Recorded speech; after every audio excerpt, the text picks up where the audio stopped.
હરિપ્રબોધમ પરિવાર જંબુસર દ્વારા અમૃત શિબિર યોજાઈ। શિબિરનો પ્રારંભ ધૂન પ્રાર્થના ભજન કીર્તન થકી કરાયો હતો અને મહેમાનો દ્વારા ઠાકોરજીને પુષ્પમાળા અર્પણ કરી આ પ્રસંગે હરિ અક્ષર પ્રદેશ સંત પૂજ્ય શ્રીજી ચરણ સ્વામી, સાધુ સૌરભ સ્વામી, સર્વમંગલ સ્વામી, નિરંજન સ્વામી, સંત વત્સલ સ્વામી ખાસ ઉપસ્થિત રહ્યા હતા। આ પ્રસંગે સંતોએ આશીષ આપતા જણાવ્યું હતું કે પ્રથમ 16-18 પ્રમાણે જીવન જીવવાના સંકલ્પ સાથે અમૃત શિબિરનું આયોજન કરવામાં આવ્યું છે।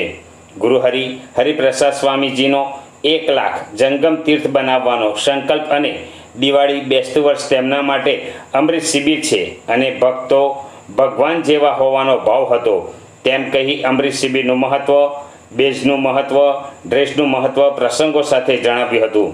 સ્વામીજીએ 1986માં 51 અમરીશોને દીક્ષા આપી સ્વામીજીનો સંકલ્પ પૂર્ણ કરવા 10,000 અમરીશ મુક્તોને દીક્ષા આપી।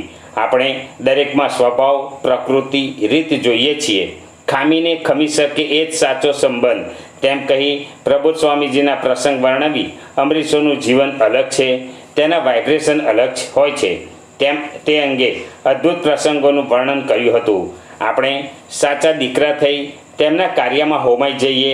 હરિપ્રસાદ સ્વામીજીએ આપણને બેઝ આપ્યો હતો તે સર્વોપરિતાનો હતો અને આ ગરીબાઈનો છે। આજથી આપણે ગરીબ દાસ થઈને જીવવાનું છે। અમરીશ એટલે સમર્પિત સેવક।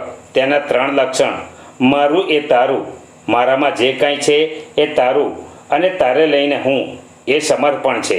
પ્રબોધ સ્વામીજીના માર્ગે ગરીબ થઈને ચાલવા જણાવ્યું।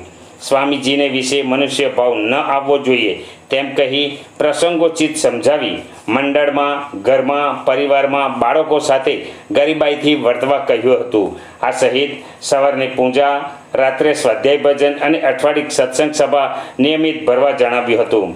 સદર શિબિરમાં મકનજીભાઈ પટેલ, કિશોરભાઈ જડિયા, કીર્તિભાઈ સહિત મોટી સંખ્યામાં અમરીશ મુક્તો, ઋષિ પત્નીઓ હાજર રહ્યા હતા।